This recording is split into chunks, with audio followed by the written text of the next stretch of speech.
Good, Good morning, everyone, beloveds. We are going to get started in about 5 minutes with a grounding practice led by Reverend Dojan. So I invite you, if you need to grab a drink, go to the restroom, now is a good time to do it, or get really settled into your seats. There's lots of space further up as well. I invite you to grab those seats before they disappear. Thank you.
Good morning, beloveds. We invite you to settle in your seats. I see this is a really popular table over here. As we are about to begin our embodied practice, welcome. My name is Reverend Mira Solani Joyner. I use she, her pronouns, and I welcome you to the Riverside Church. We're beginning the panel discussion with an embodied meditative practice, because I think it's important just to find our connection with one another before we begin. I also honestly just need that, that time to breathe and be connected with my body. This is Reverend Sarah Dogen Emerson, who will be leading our embodied practice. Can you hear me okay? Okay, great. Okay, let me set a timer to keep track. Yeah, so please, we can begin by just becoming comfortable where we're sitting. This is an offering from the Buddhist tradition. This is a practice that is the cultivation of loving kindness. Or love, basically. It's a heart-stretching practice. And there's many points along the way that you can rest or even just stay.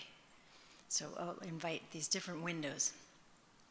It's also known as metta practice. So please get comfortable. You can cast your eyes down or close your eyes if that's comfortable. And just begin by taking a few breaths of bringing your awareness into your body. How are you doing today? As an embodied person, as a particular being.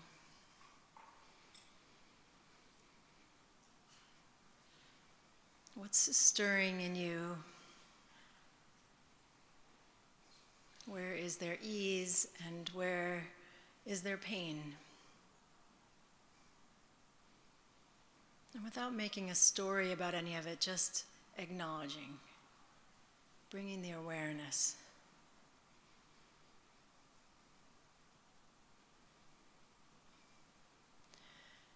The beginning of this practice, and today it might be the whole of the practice, has two parts. We create in our heart and in our mind and body an anchor. The first part of the anchor is to generate in our hearts the sensation of an unrestrained love. So maybe there's an image, or maybe you've had this experience, maybe with another person, maybe with a pet, maybe in your imagination, but a feeling of love that is unburdened, unconditional. Really calling that to mind is the first half of the anchor.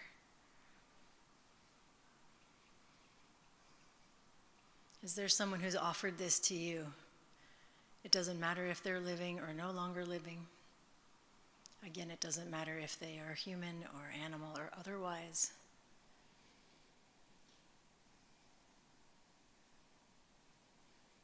And welcome the full warmth of that into your heart.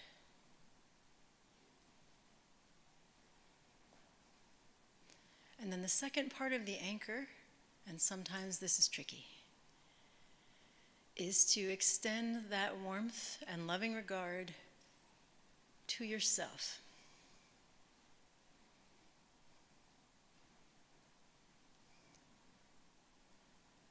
Imagine a great, wise, and loving elder that sees you fully, sees the whole arc of your life, and really wishes you well. And hold that in yourself, toward yourself. And we can extend that with words or with sensation. May I be well. May I feel loved and joyful and a deep sense of belonging.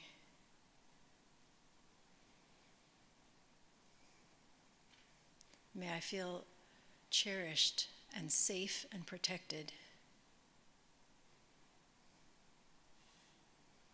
And even while we know there are many who are so much less protected than us, we begin this practice with wishing this for ourselves. not at the expense of others, but just in our inherent worth and the dignity of our lives. May I be well and at ease and joyful. And we may want to rest here.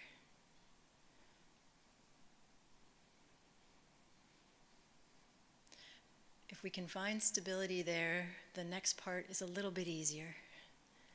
It's to take that feeling of unconditioned love and call into our heart and mind someone to whom our heart opens easily today. A beloved one. Maybe they are living, maybe not. Maybe they are human and maybe not. Really pull them into your awareness. Picture them. And then extend this wish to them. May they be well and joyful. May they be at ease. May they feel a deep sense of belonging and rightness in their life. May they be protected and safe and feel cherished. And be attuned to their own tremendous worth.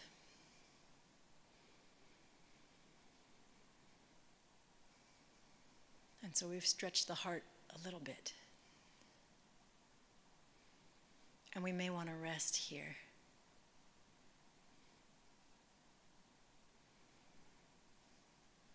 And if we feel stability there, the next gate we can enter is to attune to that same feeling of deep, unconditioned, loving regard. And we call into our heart-mind someone neutral. This is challenging. Someone to whom we don't have a lot of emotional feeling one way or the other. Someone we glimpsed this morning on the subway or on the street. Someone we've seen once and didn't have a feeling one way or the other. So now we stretch the heart. The offering is to extend an intense and potent level of love to this person. May they be well and joyful and at ease. May they feel safe and honored and protected. May they feel a deep sense of belonging and rightness in their life. And may they benefit by you calling them into your heart and mind right now, without even knowing why.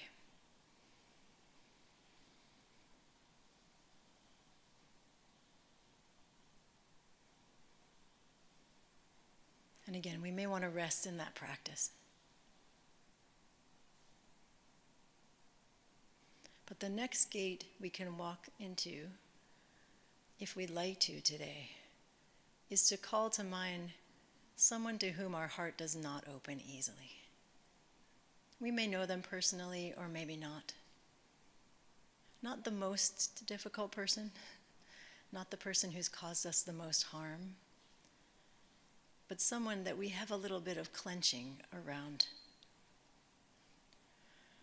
or some distaste, something they've done feels wrong to us, or we disagree with them.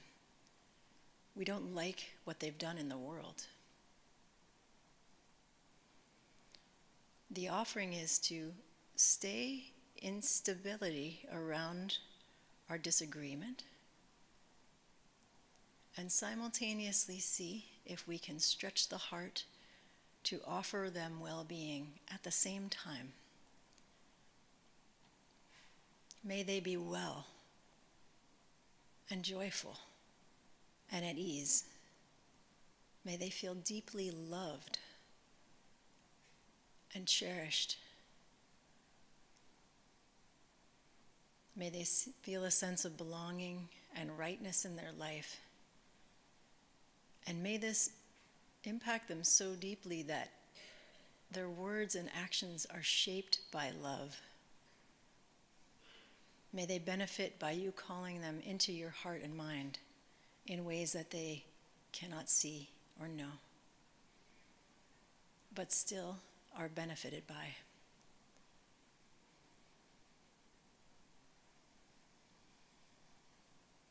The heart might ache a little bit here.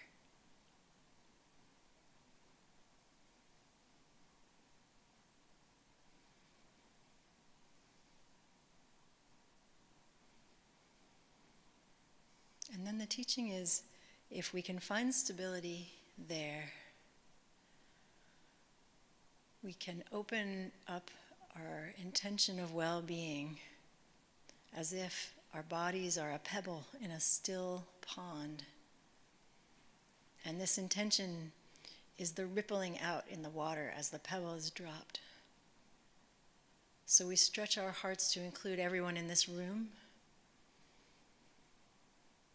May they be well and joyful and at ease and protected.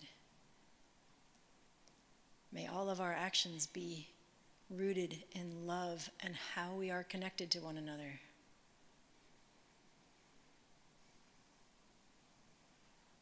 And we can move our intention, again, as far as it works for your heart on this morning.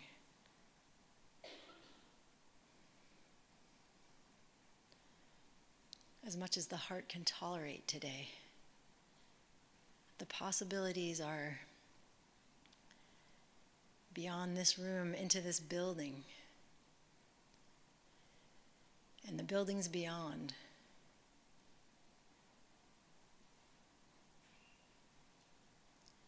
To the human beings, to the animal beings, out into this vast and highly populated city. Can we picture people receiving our intention for them to be well and joyful and at ease and cherished?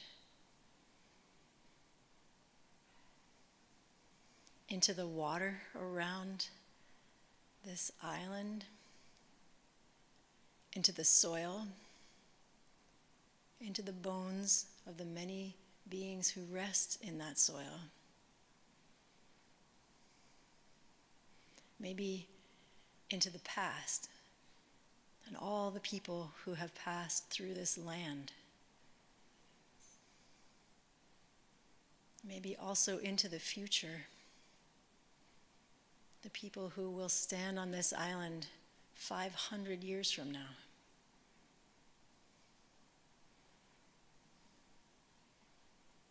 And their children and their descendants.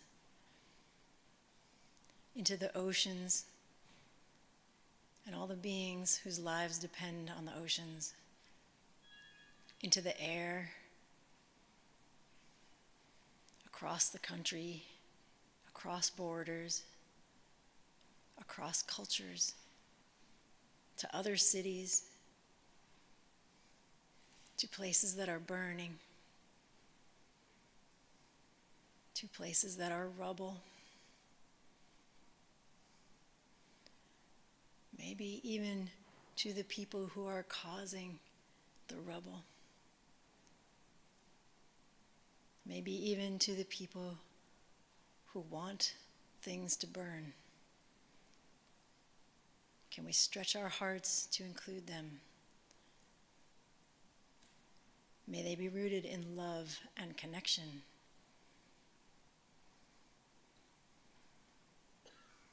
May their hearts be softened and turned toward how we're connected to each other.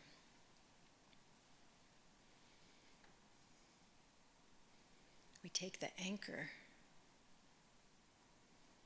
of this unconditional love and spread it as far as we can stand it.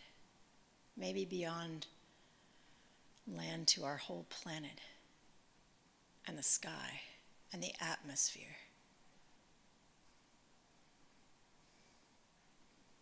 To the moon and the planets nearby.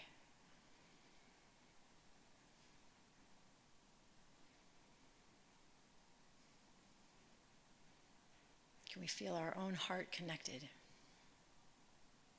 Our own bodies made of all of it.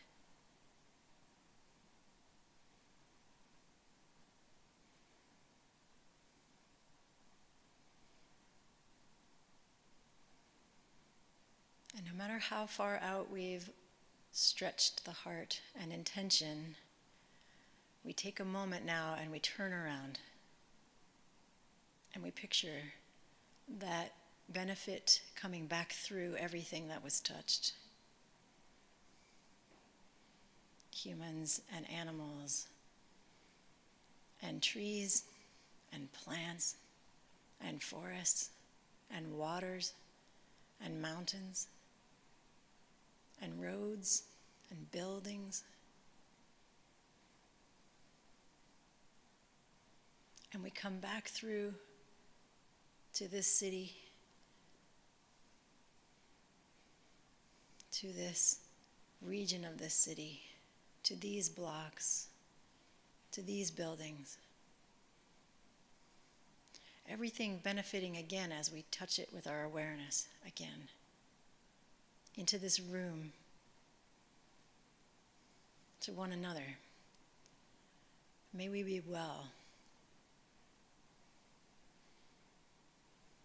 May there be benefit that spreads beyond ideas into action from our coming together today. May that be a blessing to this world. And we come back through the challenging person who we disagree with. May they be well.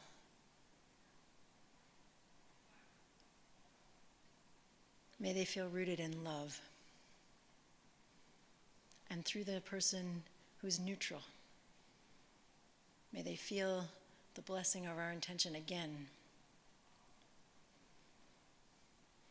And back through the beloved one, may they be lifted up by our offering of well-being to them.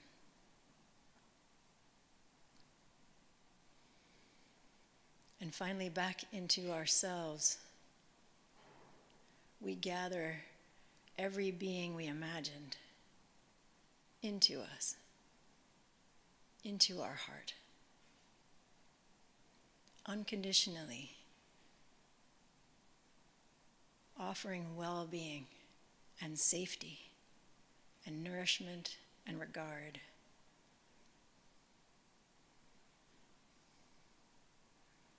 We understand our particular body as made up of all of this and as responsible to all of this. And then finally again, we stretch our hearts to wish ourselves well. May I be well and supported. May I feel the nourishment of legions of ancestors who live in me. May I feel how my actions come from and are an offering to all beings, past, present, and future. And in that, may I care for myself with diligence.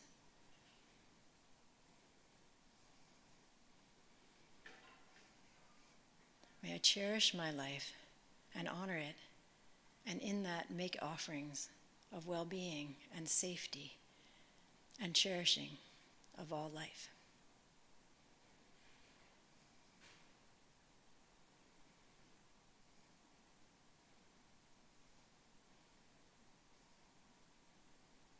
We can just rest for a few minutes, again bringing the awareness into the body, this beautiful, fleeting, temporary thing that we are.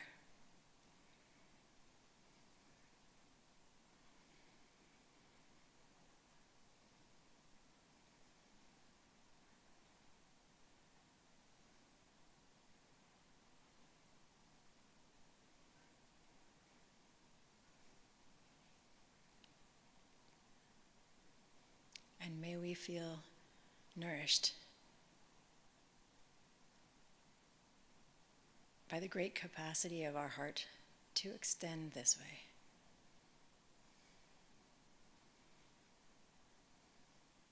May we be informed by that.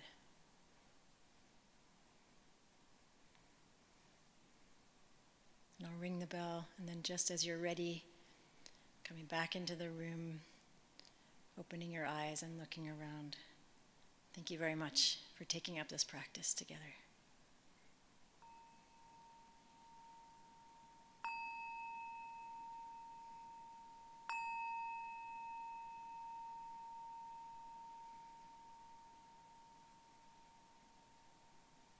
Thank you.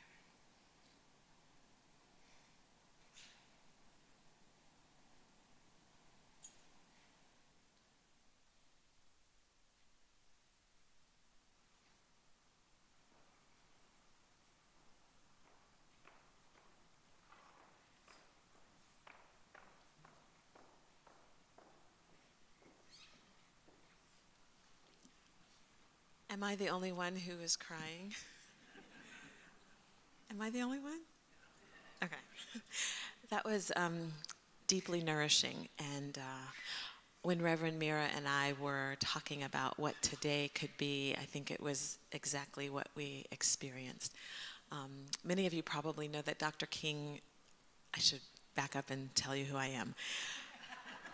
I am Reverend Adrienne Thorne. I'm the senior minister here at the Riverside Church, and I'd like to start by recognizing members of my team, my staff, the folks that I collaborate with to do a lot of wonderful things here. So I'd ask Reverend Mira if she would stand. Reverend Mira is our Minister for Justice, Advocacy, and Change, and has really transformed, I think, the way that we think about and do justice here at the Riverside Church. So I'm really grateful to partner with her today and always. So that's her right there. In the back, we have some of our communications team. Our Director of Communications, Natalie Graves Tucker, is in the corner, and a member of her team, Jade. I cannot think of your last name. My brain is McCartney. Yes, Jade McCartney. Also, are there any other Riverside staff here that we can recognize? Oh, Healy Velez, Minister Healy Velez works with our children and families and also is transforming the way we do education and formation here at the church. Is that everyone that's in the room? Who am I forgetting? Who am I not seeing? Oh, our amazing tech team, Jacob Schmidt and Michael. I don't know your last name, but he's behind the camera and he's sort of waving at you. Okay, so I want to welcome you. I'm here to welcome you to the Riverside Church.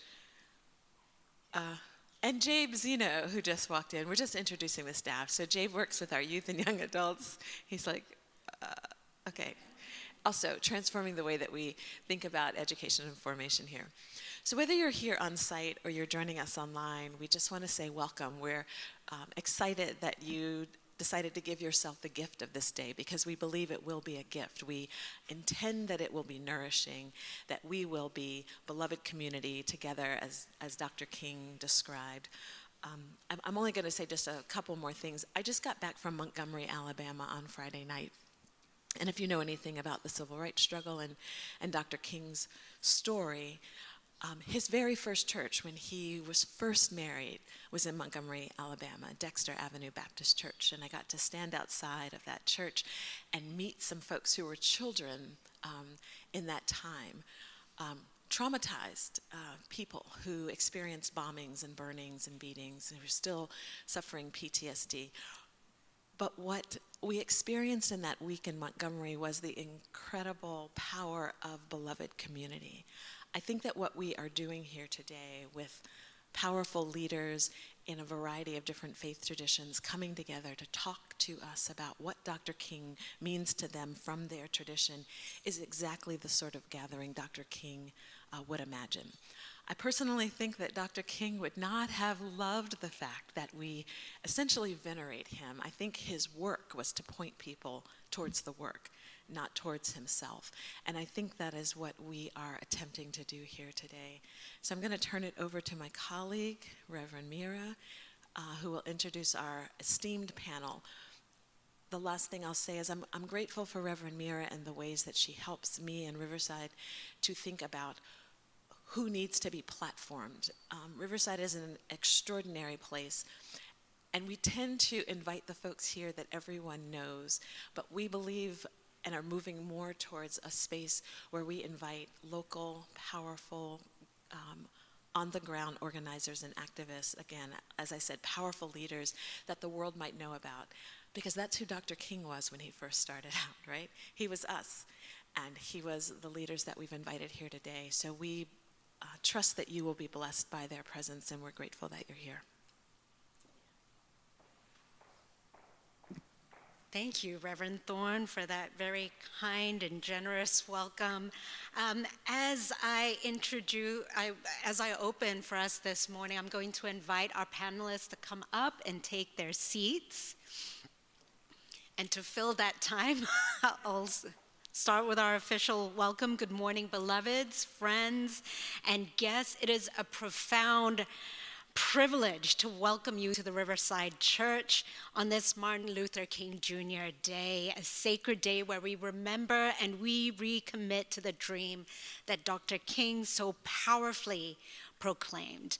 As mentioned earlier, I am Reverend Mira Solani Joyner. I use she, her pronouns, and I am the Minister of Justice, Advocacy, and Change here at the historical and history-making Riverside Church.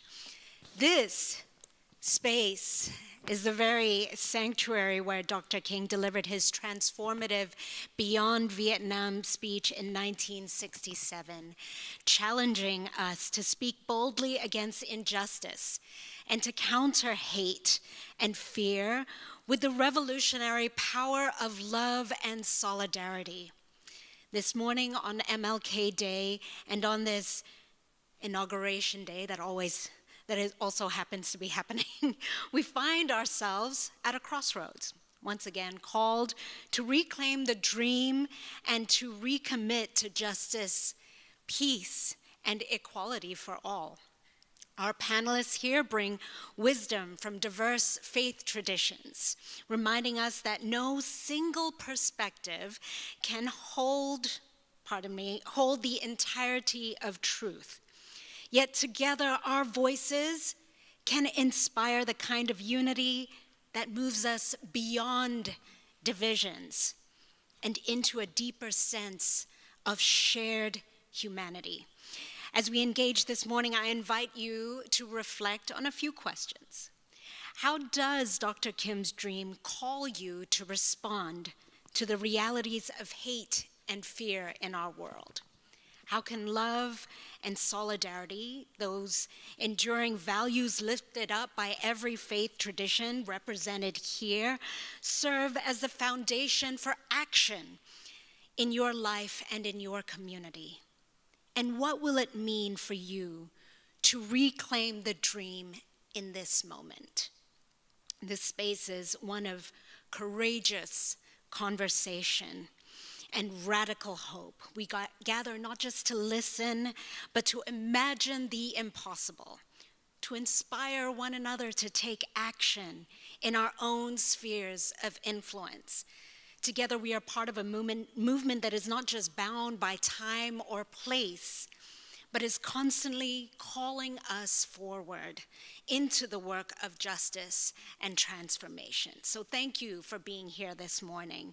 I humbly share this space with such extraordinary panelists. I look forward to introducing you to as we talk about how you deeply care about beloved community. So what we're going to do is I'll introduce each panelist, and they've been asked to answer us a question, and they will give a 3-minute response to that question. We'll go through each panelist, and then we'll come together in conversation. So our first panelist will be Imam Amar, and his question is, how do you interpret Dr. King's vision of the beloved community in the context of our current political and social climate? Imam Amar Abdul Rahman is an imam and a community leader, an inspiring educator with over a decade of experience in both secular and Islamic teachings. Grounded in a strong foundation of Islamic theology and jurisprudence, Imam Amar has dedicated his career to imparting the teachings of Islam to the youth. He currently serves as a deputy imam at Masjid Al-Haram, USA in the Bronx, where his dynamic and engaging approach to education has created a nurturing environment for young minds to explore their faith, ask questions, and develop a profound connection with the principles of Islam. Before joining Fordham University as their Director of Muslim Life, Imam Amar worked with the Interfaith Center of New York, where he collaborated with New York Disaster Interfaith Service, NYDIS, as well as the New York City Mayor's Office to identify potential houses of worship to provide overnight shelters for asylum seekers. In his free time, Imam Amar loves to spend quality time with his beautiful wife and 3 children. Welcome, Imam.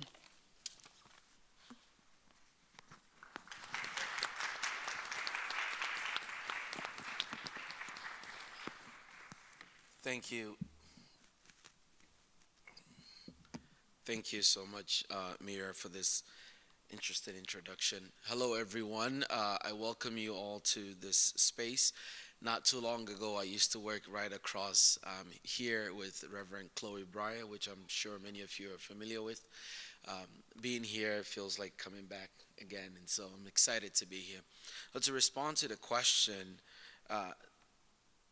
Dr. King's ideal of beloved community is interestingly an aspiration as much as it is a call to action. It is important that before we even get into understanding how we can interpret that in our today's socio-political climate, to understand what Dr. King truly meant by the term beloved community. That this will be a community that at the time might seem like an idea far-fetched. A community where everyone feels beloved, that everyone is cared for, that the principles of justice is not only a privilege for certain race or certain class or certain gender, but for everyone. Where a young boy on a corner of the street can feel as safe as the son or the daughter of the mayor of that same street, of that city. This idea is something that we all, in our own spheres, aspire to. Whether it is from the Islamic perspective of creating an ummah, where everyone feels like they are brethren to one another. The Prophet Muhammad teaches us that none of you will become a true believer until he or she loves for his brethren what he loves for himself. So this idea was not just a Christian idea.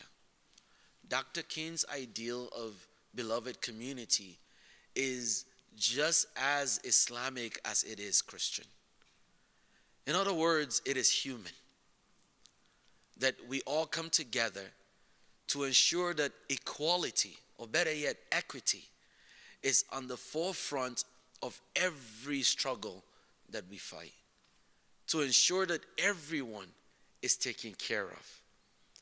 Now, to put that in our perspective, and in the perspective of our current socio-political climate, we understand, let me see if I can put this here. Okay. We understand that there are certain key aspects that this beloved community plays out today. The first, as I mentioned earlier, is the strive for justice and equity. In our polarized world today, where you're either Democrats or Republicans, or either white or black or left or right, where it seems like there's nothing in between. It's either you're with me or you're my enemy. It is important for us to come together as a community. We have the challenge to address the systematic injustice that is prevailed in our communities today. from racial inequality to economic disparities. Efforts such as criminal justice reform, equitable health care, and education is something that we all need to fight and strive for. That should be in our vision. When we call our congressmen, when we meet with our mayors, when we meet with our elected officials, these are the things that should be in the core of our conversations. Because we find ourselves hearing people say, well, but this has nothing to do with me. I don't have a homeless person in my family, so I don't need to care about homelessness. I'm not black, so I don't have to worry about the discrimination against black people. I don't have to worry about the proportion of number of black and brown young folks who are being imprisoned. I don't have to worry about what's going on in Rikers Island because that's not me. But if we truly believe in Dr. King's idea of beloved community, then this should be something that worries you as much as it worries anybody else. Another aspect that we see this play in our today's world is the idea of using nonviolence and civil discourse as a means of achieving this beloved community. Today, when you are talking to somebody that have different opinion from you, it's very common, I'm sure some of you may have experienced this, where people get immediately hostile and defensive and begin to question you as opposed to question the question in itself, as opposed to question the idea that you stand for. That if you somehow disagree with their idea, then you disagree with them. That somehow if you say let these people be free, then you're saying let them be oppressed, as if their freedom is at the expense of other people's freedom. And that is something that Dr. King teaches us, that we all need to come together in solidarity to ensure that we can use nonviolence and civil discourse to achieve what we want to achieve. So that I could sit with you and have a conversation about why I think universal health care is beneficial for all. About why I think instead of building $8 million apartments in Manhattan, that we will instead use that money to invest in affordable housing for all. So that I don't have to worry about taking my kid or my son to the park because there are homeless people. But instead, I will be comfortable knowing that this homeless person now has a place where they call home. We also learn the concept of radical love and empathy from Dr. King's ideal of beloved community, where you love people not because they deserve it, but because you just have enough to give. That's why I was excited in this meditation we had earlier when Reverend mentioned that we should extend our hearts to those who want the place to burn. See, as a person who have friends who are Palestinians, I can imagine what it feels like telling someone like that, telling someone this. But I also understand that that is what will get us there. That we need that ability to expand our heart so big, so wide, that even those who want our downfall, we want what's best for them. And we learn this, again, from the tradition of the Prophet Muhammad, peace be upon him. And I'll tell you a little story. When Islam first began, and the Prophet, peace be upon him, would travel from city to city preaching. And he goes to a city nearby Mecca. It's called Ta'if. And Ta'if was a small city or a small village. And he presents to them the idea of Islam. Oh, did I switch? Oh, sorry. And then the leaders of this city rejected the idea. They said, we are comfortable with the ways of our forefathers, of our ancestors, of worshiping idols. So don't come here telling us about monotheism or one God. So they kick him out. They didn't leave him that. As he was leaving, they sent young boys and the youth to go and stone the prophet. They stoned him so much that blood was dripping all over him, that his shoes was soaked with blood. And in that midst of chaos, an angel comes to the prophet and he says to him, Ya Muhammad, I am the one in charge of the mountains. See, in Islam we believe that everything has an individual angels that are assigned to them. So I'm the one in charge of the mountains. And if you allow me, I will crush the entire city of Ta'if with these two mountains that surround them. The prophet says to the angel, if my Lord is not upset with me, then I don't care. Leave them alone. The one in charge of the wind comes and says, Muhammad, if you allow me, I would command the wind and it would destroy the entire city of Ta'if. He says to him, if my Lord is not upset with me for not accepting this offer, then I don't matter. It doesn't matter. It's okay. Leave them alone. All these angels come offering their support. All of which today we will say it's violent. And then finally the prophet raises his head and looks in the heavens and says, Ya Rabb, oh God, forgive the people of Ta'if, for they do not know what they do. And then he make a very important dua when he came back to his companions and they said, why didn't you allow the angels to do so and so? He said to them, I did not wish for them to be punished, because I look forward to seeing a day where all the walls of Ta'if would hear the prayer to call to Azan. And today if you go to Mecca, if you go to Saudi Arabia in Ta'if, all the people have accepted Islam. And I'm saying that not to preach to you Islam, but to show you the compassion of loving radically. Where you love people who harm you, who hurt you. There's something powerful in that it let the enemy see the goodness in what you want them to see, beyond just their arguments. Another concept that we learn from Dr. King, which is what I'll probably end with. Okay. Thank you. Well, I guess I'll skip this and just get to the final point. I saw the Baptist sign there and I said, well, I grew up having Baptist friends and I know how long the service is. So I hope you guys are not offended. You go into church in the morning, you come out, it's dark. But I like to end by saying that Dr. King's ideal beloved community is not just a dream. It's a call to action.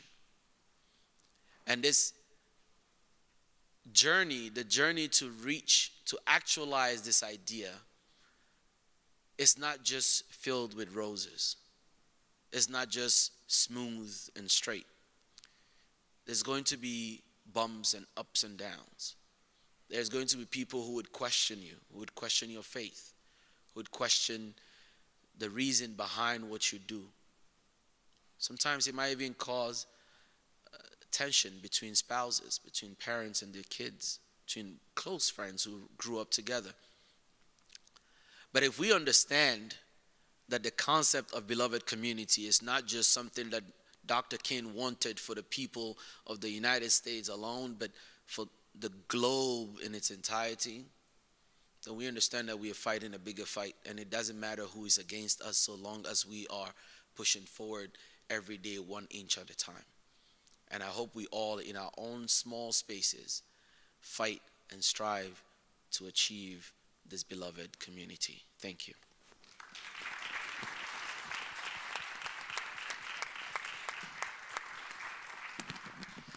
Thank you so much, Imam. I could have heard you talk for a lot longer, but alas, we have so many beautiful traditions represented and with such a richness of just thought and ideas and inspiration, so thank you. I'm going to call up Reverend Tahina Rush, who is a South Asian Reverend Tahina Verma Rush is a South Asian American trying to figure out the beauties and complexities within the multitudes of life. She was raised in a devout Hindu family and is a pastor in the Evangelical Lutheran Church of America. Because of her lived experiences, multi-faith work rooted in radical justice and equity is a passion that is close to her heart. That passion led to her work with the Aspen Institute's Religion and Society program and has a theologian in residence with Faith in Public Life, my hero. She is also a creator whose life's work explores identities, cultures, and ways of belonging, often drawing on embodied and lived experiences. Tahina currently serves as a digital curator and pastor with the Anam Cara community, a digital first mission start of the North Carolina Synod of the ELCA. Tahina's question is, how can interfaith communities come together to address systemic issues like racism, economic inequality, and militarism that Dr. King so passionately spoke against? Welcome up.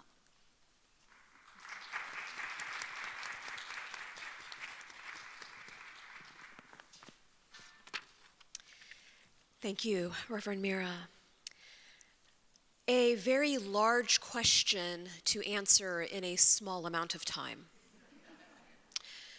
What I will say is I was really inspired by Reverend Sarah's devotional to get us literally into this space, and thinking about how interfaith communities can come together. We have to remember that we are human. We have to remember that we are embodied. We have to remember our humanity and what our faith traditions say about what it means to be us, but also what it means to be all of us. We have to remember that our traditions are not just about the individual, not just about the soul self, but they are about the community, and figuring out how to talk about and how to embody our scriptures and our teachings within community, realizing that we all have different experiences and different interpretations of how we engage with lessons, how we engage with scripture, how we engage with lived faithful experiences. I am also a faith-based community organizer within the ELCA, and thinking about how interfaith communities come together to address death-dealing issues. We need to have serious conversations about power. Incredibly serious conversations about power, both within our faith traditions and also across faith traditions. We also have to realize that everything is multifaceted, so there are multifaceted power dynamics that are at play within and across faith traditions. How do we utilize the power that we have? Because the reality is every single person in this room has power. We have to be very honest about that. But we also have folks that are trying to rob us of our power and lying to us, trying to tell us that we are powerless. That is a lie. We are all powerful people. We also have to consider who is at the table when interfaith communities come together, whose voice is being heard and whose parameters are being met. Because it is never about us without us. And we also have to realize that within faith communities and power dynamics that are being at play, even our own faith communities have the most marginalized among us. And if the most marginalized within our faith communities are not at the table, we are not doing the work. I really think about Dr. King's work and how he was a skillful preacher and a skillful rhetorician using the work of the communion of saints. And so one of the things that's very widely read on this day is the letter from the Birmingham jail, which is a powerful rhetorical tool to tell people that you may think that you are doing good, but if you're not actually in it, what are you doing? What are you doing? And so St. Paul Many of the letters of the New Testament are based on St. Paul's letters that he wrote in prison. So the letter from the Birmingham jail is actually a model that Dr. King used from St. Paul's letters in prison. And so here we have our own present-day apostle writing his letter from prison, who is not condemning, but he is convicting. He is convicting, and if you are convicted, that means that you have to look within yourself and do the self-analysis to realize then how do you move outward and forward in community with one another. And so we need one another if we are all going to be free. And in realizing that we need one another, Dr. King was using this letter to tell people the truth about the lies that they tell themselves. And I also know that there are folks in this room, I know that I am actually one of them, that there are lies that I tell myself in order to be comfortable. And so a lot of us have to do a lot of deep, faithful, analytical work within our traditions to tell the truth, because as Pilate had asked Jesus, what is truth? With conversations relating to power, there's also something that faith traditions need to get really honest about, and this is actually really super unpopular to talk about these days, but let's do it if we are going to be truthful and honest. Not even just within the United States, but globally, there are faith traditions that are aligning themselves with police states and nation building. With police states and nation building, we realize that there are borders that are being created, that there are people who are, because in order to have power dynamics, there are people who don't have power and there are people who have power. And in order to maintain unequal power dynamics, there are going to be marginalized people and there are going to be people who are hoarding power. But the Hebrew Bible tells us that the valleys need to be made high and the mountains need to be made low. That is our work. That is our work, to have equitable power within our faith traditions. We also have to realize that this is hard work. This is really, really hard work that will cost people their lives, that have cost people their lives. And it is what I really struggle with in this day and age that we have. I was in a coffee shop yesterday, and there were young folks in the coffee shop who were cheering all of a sudden. I was like, what is happening? They were cheering because TikTok came back. And one of the things that we have to grapple with in today's society, especially, like, there are faith influencers.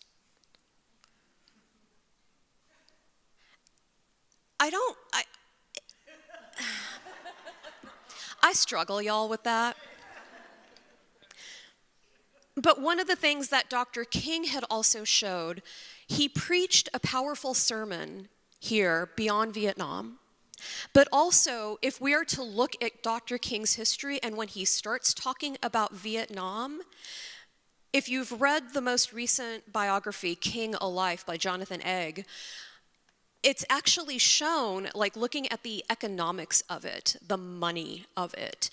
When Dr. King started talking about the war in Vietnam, the donations for the Student Nonviolent Coordinating Committee started plummeting. Dr. King's popularity started plummeting. This is not about popularity. Jesus was not about popularity. Jesus was about getting people free. That is the least popular thing that you can do in the realm of empire. And so we have to realize that faith communities working together for each other's greater good, it's not a popularity contest when you're dismantling systems that kill. Because when you are attempting to dismantle systems that kill, people will come to get you, as they came to get Dr. King, and as they're coming to get today's radical leaders. One of the other things about the realization that I've had in living a multi-faith life and doing multi-faith work is that we cannot base relationships upon capitalist transactions. We cannot. what we realize that a lot of interfaith work that I've encountered and that I've researched and studied is that, okay, we'll go into a room and we'll build relationships with one another, but it's like, no, let's actually exchange one thing for another. We cannot rely on capitalist systems of transactional relationships in order to do interfaith work. What we have to realize is that there are tensions between the individual expectations and communal goals. And so the word inter, means that it must be communal. And to have a greater communal understanding of what is happening to our neighbor, not just our immediate neighbor in this room, but our neighbors in Sudan, our neighbors in Kashmir, our neighbors in Palestine, our neighbors all across the world who are being oppressed. We need to understand that the systems that Dr. King was trying to address, racism, economic inequality, militarism, they are around because of empire. And so I encourage us within our faith traditions, we have signs and wonders that keep us in awe, that keep us in wonder. And let us use that awe and that wonder when we start looking and being together across faith traditions, because we need to realize that faith is about life abundant for everybody. And if we take what builds community and what builds abundant life from our faith traditions, that is what we need to dismantle the death-dealing issues of empire.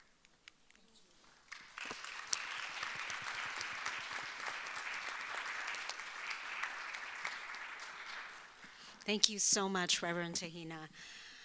All right, coming up next, I'm going to move the program along because there's just so much, and I want to make sure that we have time for everyone's statements and presentations.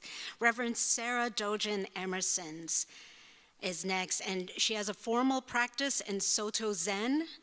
Her formal practice in Soto Zen began in 1996.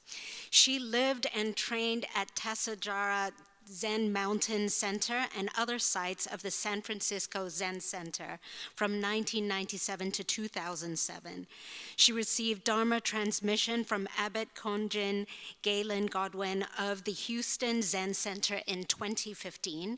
She has an MA in counseling psychology from California Institute of Integral Studies and has worked in the fields of mental health and pastoral care with children and adults. She experiences Zen practice as deeply supportive to inquiring into challenging and transforming systems of oppression, particularly racial inequities and harm they cause in the U.S. Sarah has also worked for many years in grief support, clinically, ritually, and in community, specializing in child loss. She lives with her partner, Charlie Picorni, who is also a Soto Zen Buddhist priest, and their children who are her most profound and constant teachers. I love that. And numerous pets in Brooklyn, New York. Reverend Dogen. Her question for this morning is, what unique strengths do different faith traditions bring to the table in this collective effort?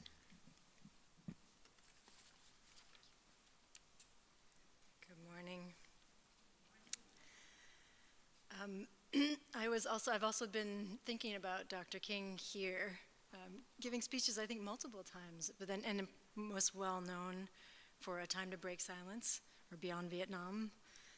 And I just feel humbled by being in a space where his body was, even though I really heard Reverend Adrian saying, like, he may not love this veneration.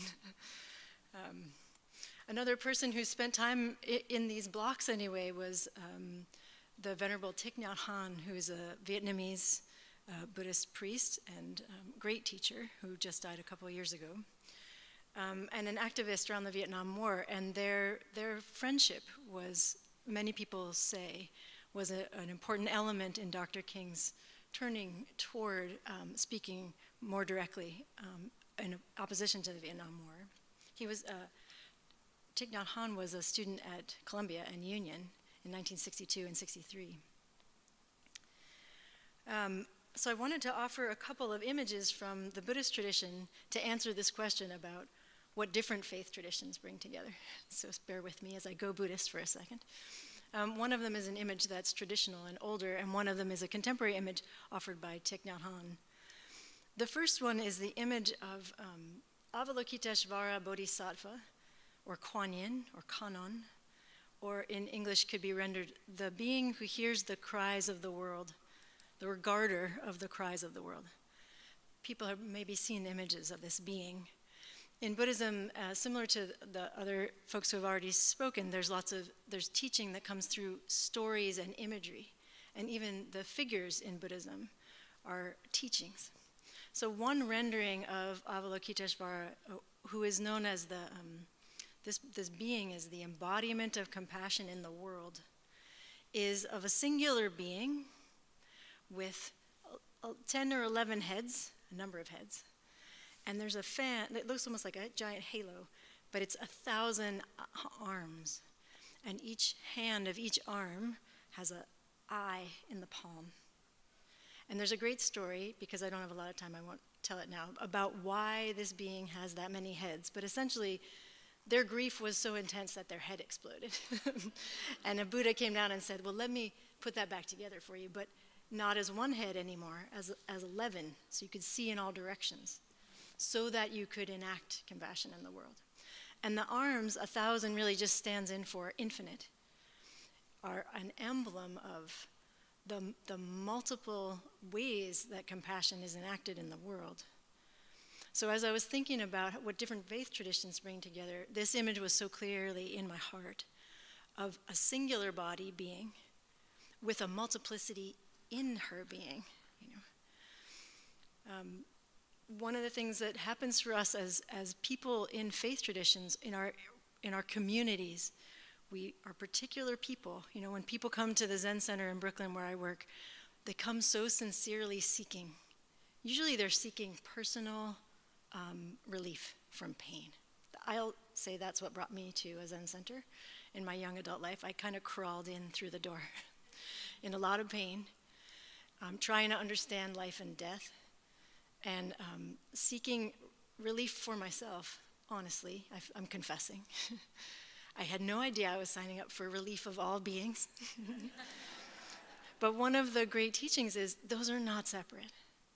Those are not distinct. Because of how we are made of each other, there is no such thing as one person's liberation, as many civil rights activists have made clear. There's no such thing as separate liberation that doesn't include everyone. We can't enjoy our safety over here knowing that others are not safe.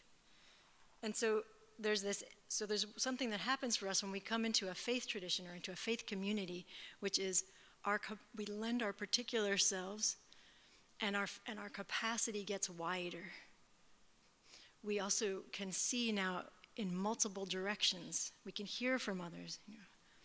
So there's this singular body of intention, and then in that singular body, there's this image of the multiplicity of different views. In terms of interfaith connection, I feel like when we come together this way, we are literally enacting what it is to hold one another in dignity. And across profound differences. I'm often really struck when I come to interfaith gatherings. Buddhism is not a theistic religion. There are beings in it. There are teachers. There are great guides. There are bodhisattvas. There are pretty magical beings, not gods, and not a singular God. And that's quite a different cosmology. And I can sit in a room next to folks that have a very different worldview, and we hold one another in dignity. And that's actually a training for our bodies and our ways of knowing, that we stand and see the way forward from these different vantage points, to picture those heads seeing in all directions. So Thich Nhat Hanh was known to have said that in loving Martin, they didn't meet very often. They only met a few times, but they were profoundly impacted, Dr. King. And Dr. King actually nominated Thich Nhat Hanh for a Nobel Peace Prize. Thich Nhat Hanh said, in loving Martin, I've come to love Jesus. Not that he abandoned his faith, but that he understood a love of Jesus through the love that his friend had for his faith tradition. And the other image I want to offer before closing is one that Thich Nhat Hanh, a great teaching he offered. What he said was, the next Buddha will be Sangha. So again, in Buddhism, Buddha is not a god, Buddha is a teacher. And Buddhas come into being in the physical realm when the suffering is intense enough to basically like give birth to an embodied being that can lead the way. And Thich Nhat Hanh has offered us this amazing teaching that the Buddha that's coming out of our suffering is the collective. It will not be a singular body. It will be a body of us.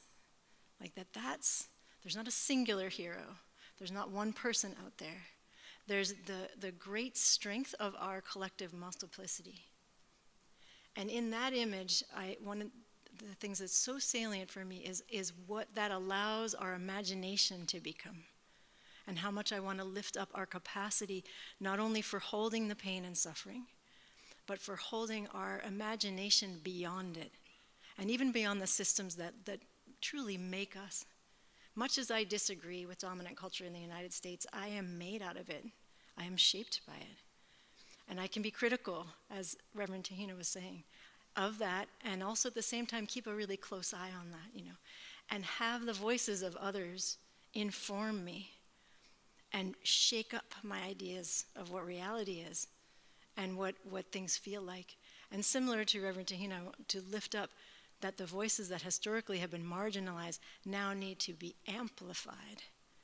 And that I see, even as I am embodying a white woman's body, I see my position in leadership as helping to lift up, actually maybe better to get out of the way, not to lift up because that doesn't even need to happen. People already have their inherent power. But to get out of the way and to make room for the multiplicity in that long arc that Reverend King talked about.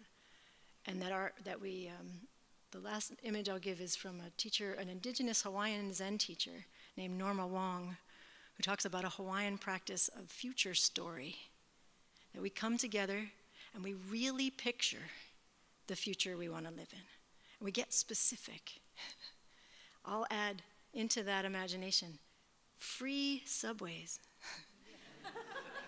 universal health care, universal mental health care, accessible housing, guaranteed incomes, guaranteed food security.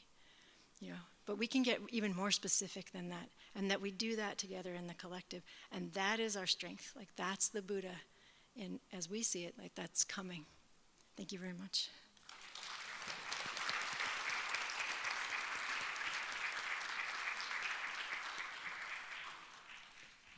Whew, I can't wait for what the discussions will bring us. Okay, our next panelist is Jules Aviv Rose, is the organizational director of Never Again Action, a Jewish-led mobilization against the persecution, detention, and deportation of immigrants in the U.S.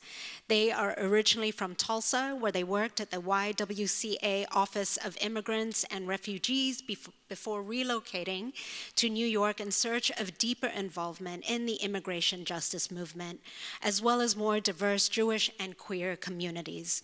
Jules has advocated for immigration justice by way of canvassing mutual aid and direct action through various organizations, including the International Rescue Committee and Jewish Voices for Peace. Jules serves on the Uptown Manhattan Neighborhood Group Coordination Team for Jews for Racial and Economic Justice. Jules is passionate about the right to human mobility, holding a firm belief that we all collectively inherit the earth. They live on the ancestral lands of the Munsee Lenape people with their partner and their cat, where they often host Shabbat meals. Reverend Jules's question is, how can interfaith dialogue influence public policy and foster unity amidst growing divisions?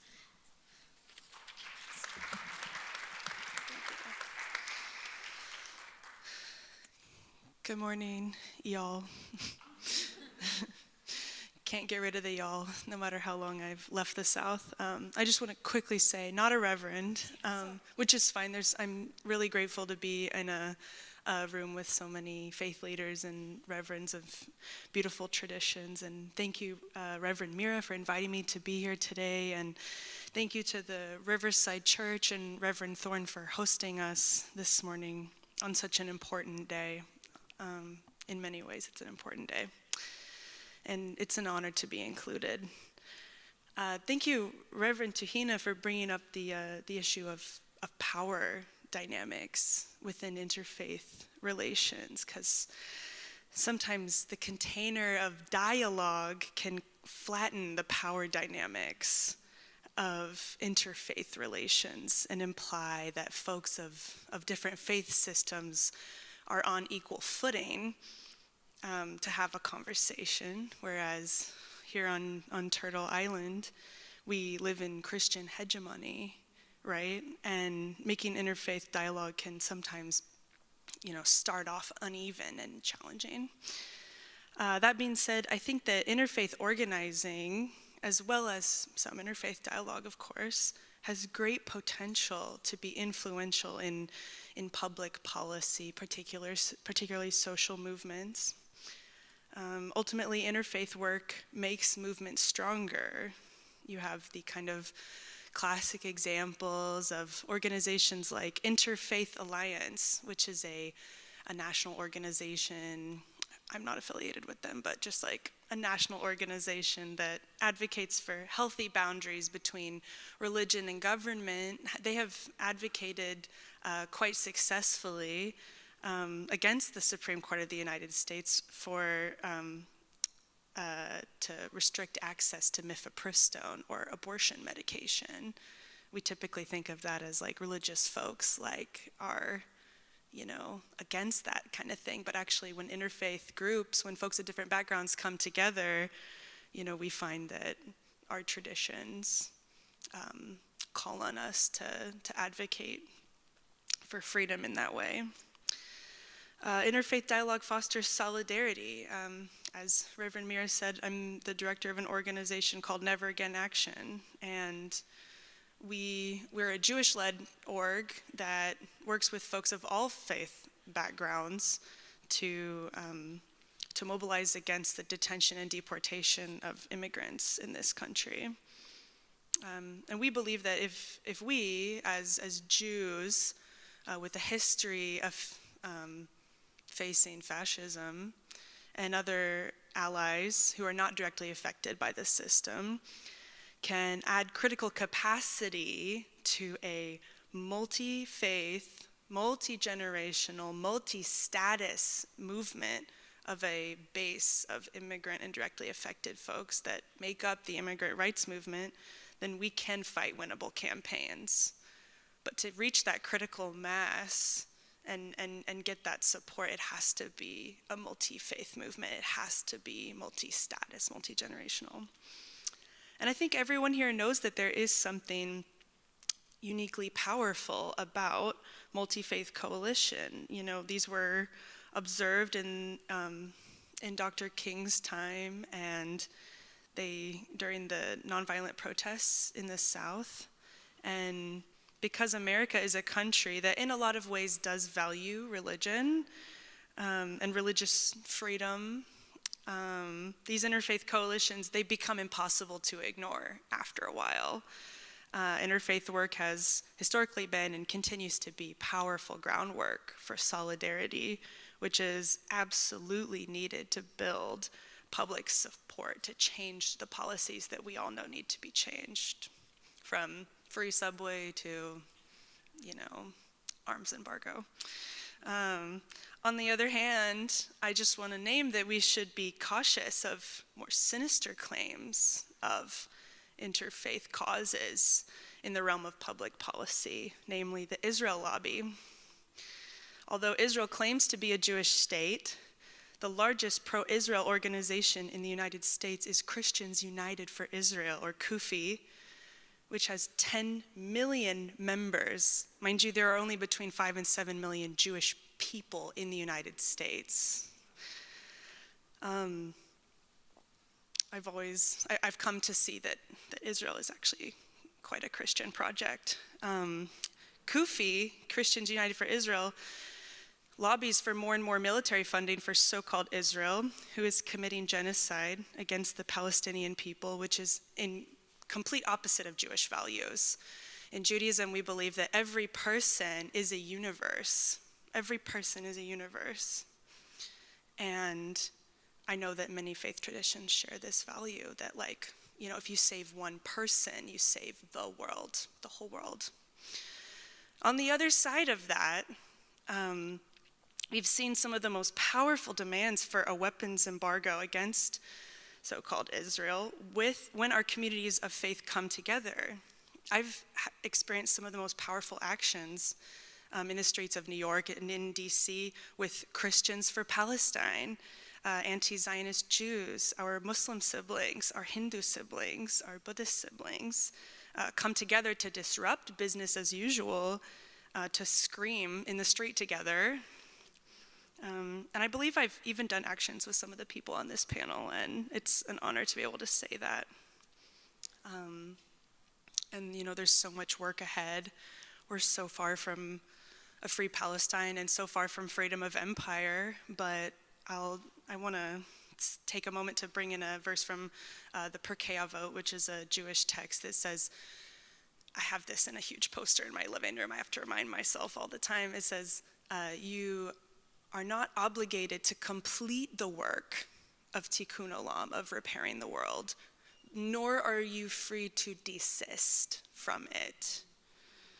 And I'll just take a moment to say that may the supposed ceasefire that began yesterday, in some ways it began, in some ways it raged on. The genocide raged on.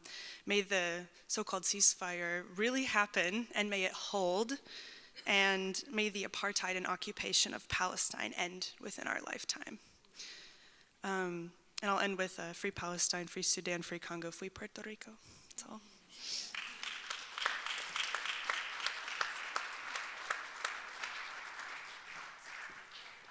Jules, thank you for correcting me on the title. I think titles, that's another panel. But you do remarkable work, Jules. Thank you. Our next panelist, also a remarkable human being, is Delier Core, who started her career working in Punjab as a human rights researcher for the disappearances that occurred from 1980s to 1990s in Punjab, Gujarat, Kashmir, and Nagaland. She is an experienced leader driving equity and inclusion in public agencies for over 15 years. She has served as the inaugural Chief Diversity, Equity, and Inclusion Officer for the District Attorney of New York. Prior to that, she was the Director of DEI and Health Equity for the Division of Disease Control at the New York City Department of Health and Mental Hygiene. For her leadership in responding to the COVID-19 crisis, Delier earned Service Distinction Award from the New York City Department of Health and Mental Hygiene. Delier's areas of expertise include building DEI strategies. This is what happens when you have pages and pages of amazing things to say about people. DEI strategies for government and not-for-profit institutions, designing policy to reduce health disparities, and creating innovative programs that strengthen community safety.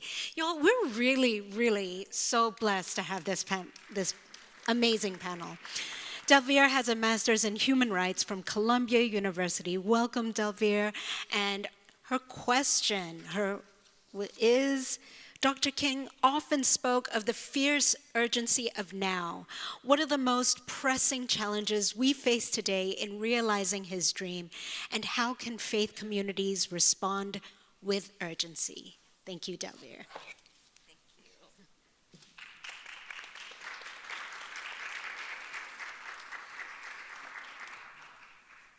Thank you. Thank you for having me here today. Sorry, I'm on the vertically challenged side of life. So I've been thinking about this so much, and there's so much urgency.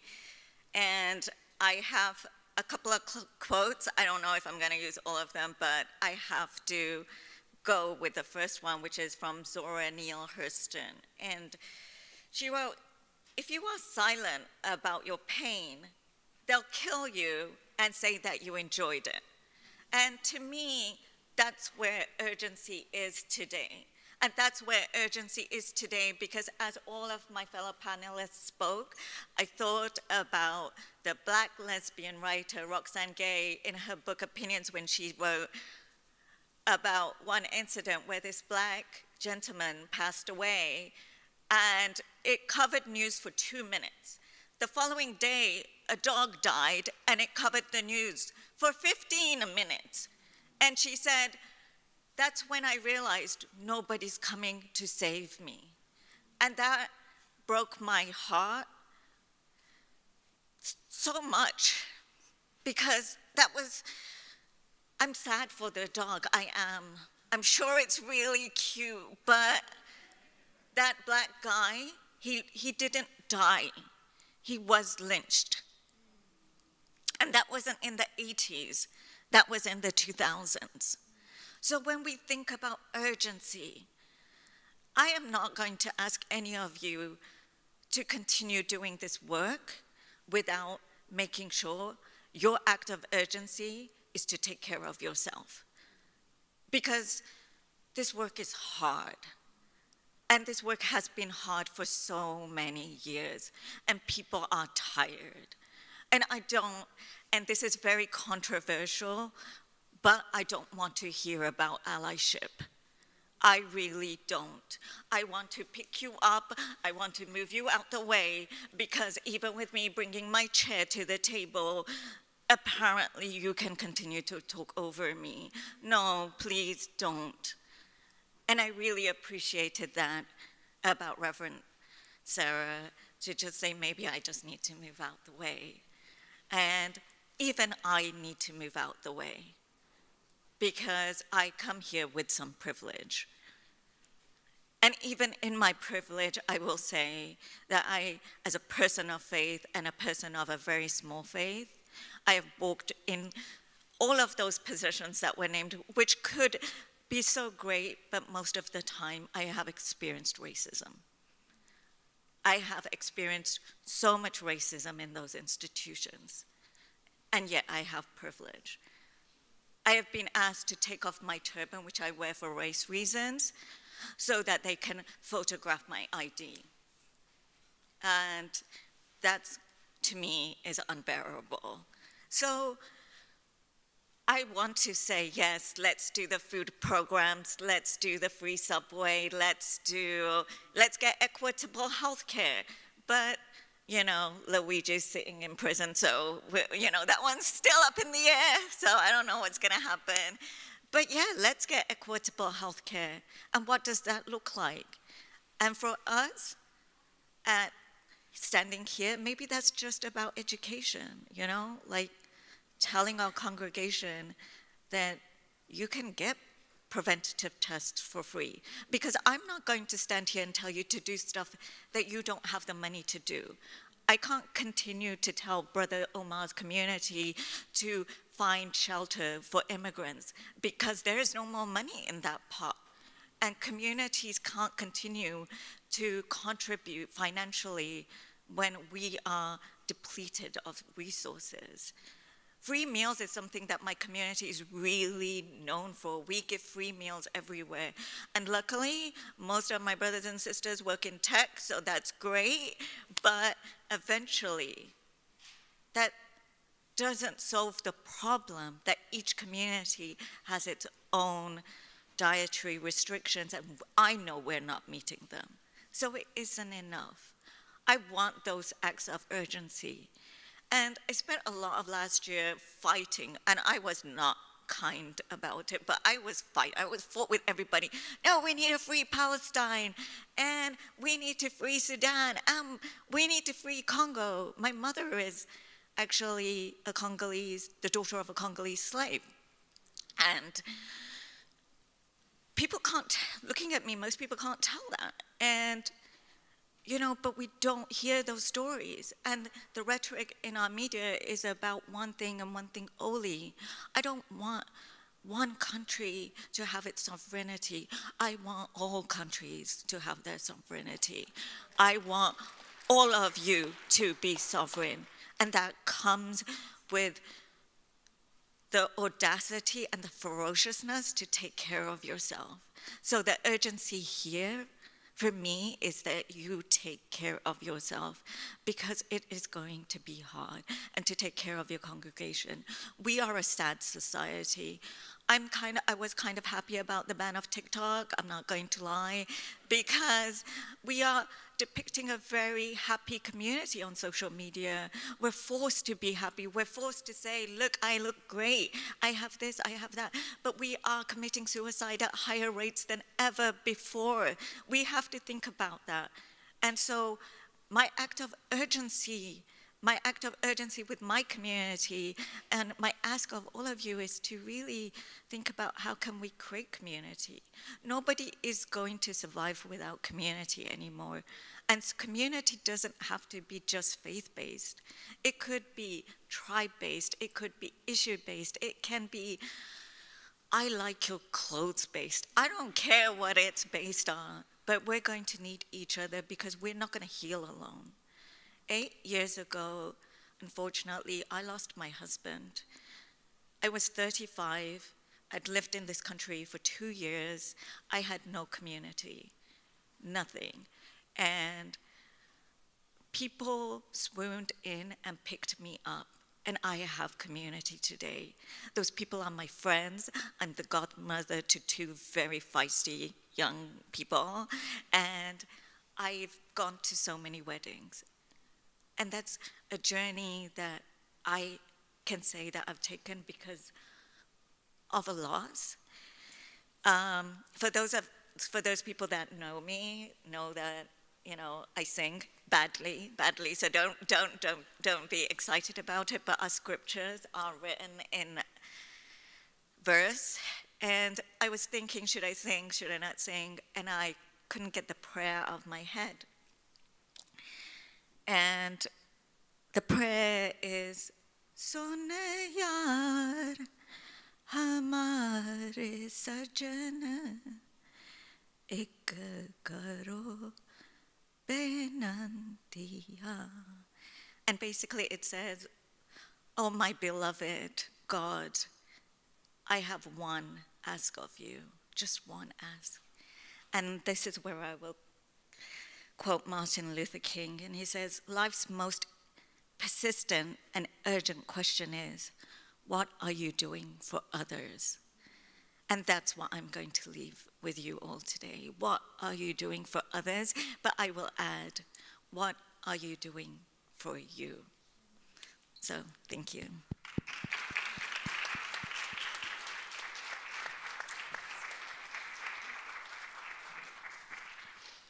Thank you, Delier. Yes, allies, please step to the side. Okay, our next panelist is Sunita Visan, who is the co-founder and executive director for Hindus for Human Rights, which is building an anti-caste and radically inclusive Hindu movement for pluralism, civil and human rights in South Asia and North America, rooted in the values of Shanti, which means peace, Nyaya, justice, and Satya, truth. HFHR provides a Hindu voice of resistance to caste, Hindutva, Hindu nationalism, racism, and all forms of bigotry and oppression. Sunita is also the co-founder of Sadhana, Coalition of Progressive Hindus and Women for Afghan Women, and Abad, Afghan Women Forward. She serves on several boards, including Amnesty International USA and Dalit Solidarity Forum. Sunita's question, we've moved, I think we're from morning, it's now officially afternoon. Sunita's question, if you can make your way up, is what tangible actions can people of faith take in their communities right now to make Dr. King's dream a reality?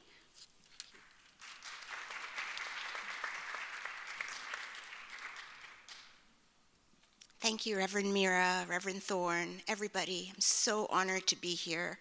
And the downside of going after everyone is that everything has been said.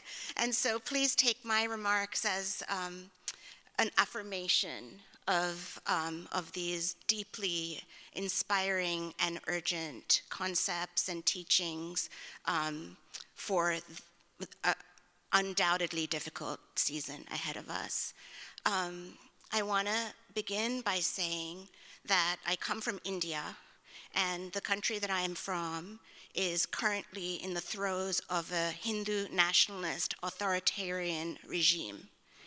And just as during Dr. King's life, he drank from wells of wisdom from India, some of that legacy informed the nonviolent resistance that he embraced and practiced.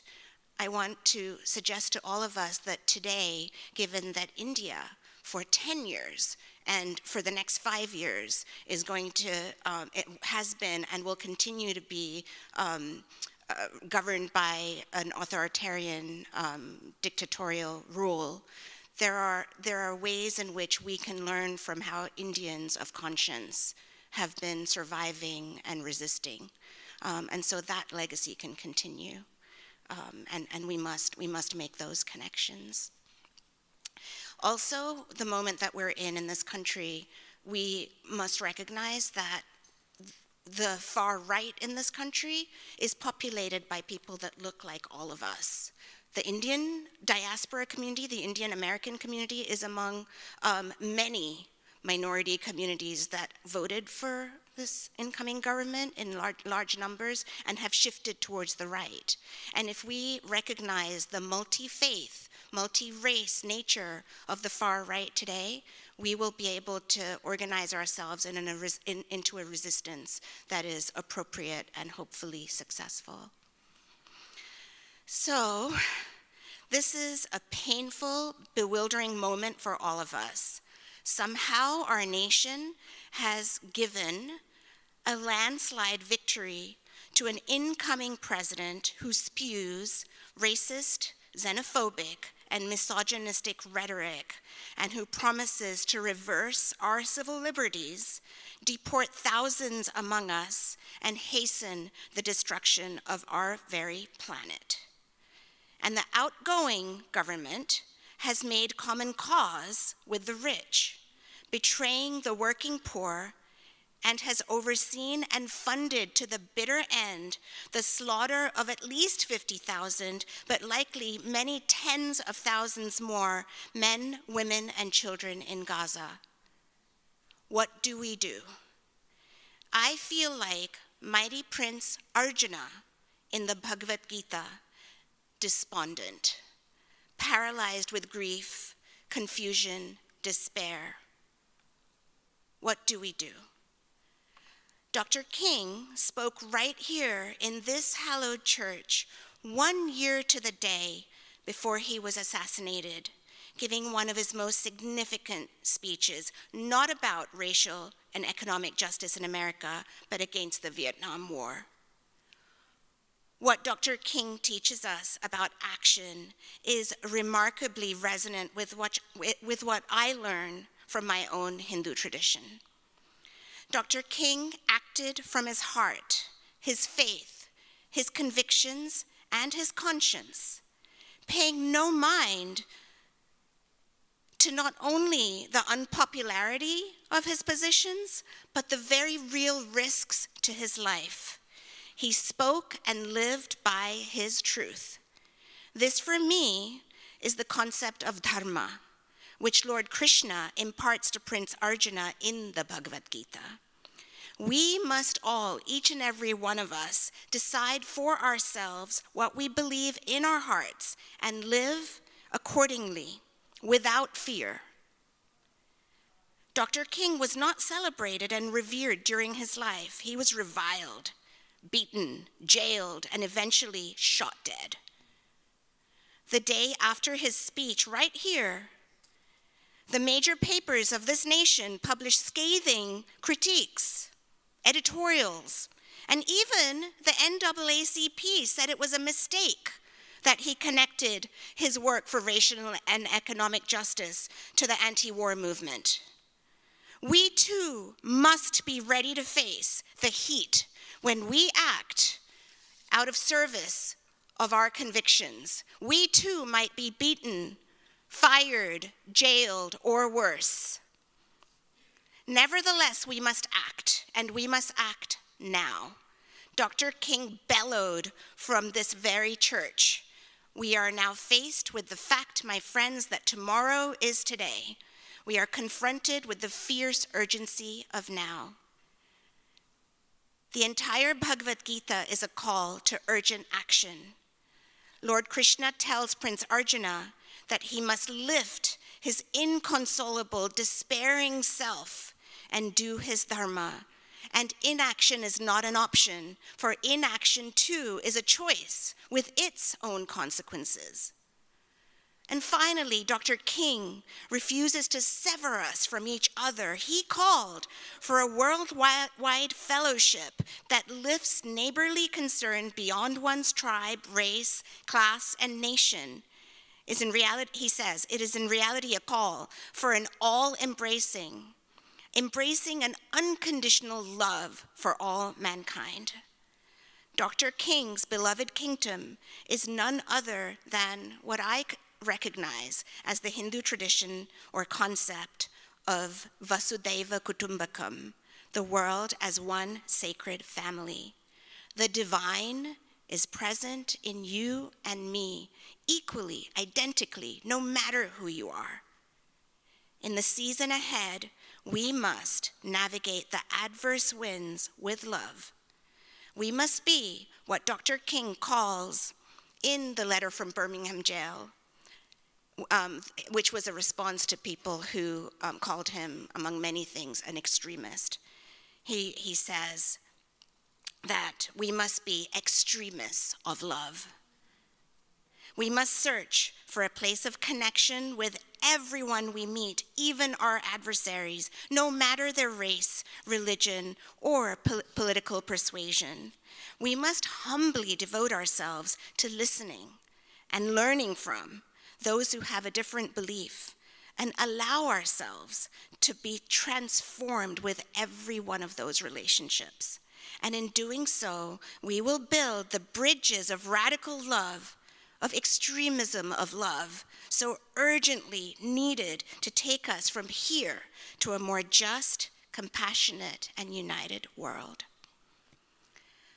Om Shakti, saluting the divine power within every one of us. Om Satya, committing to the truth.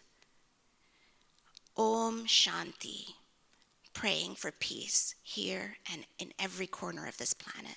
Namaste.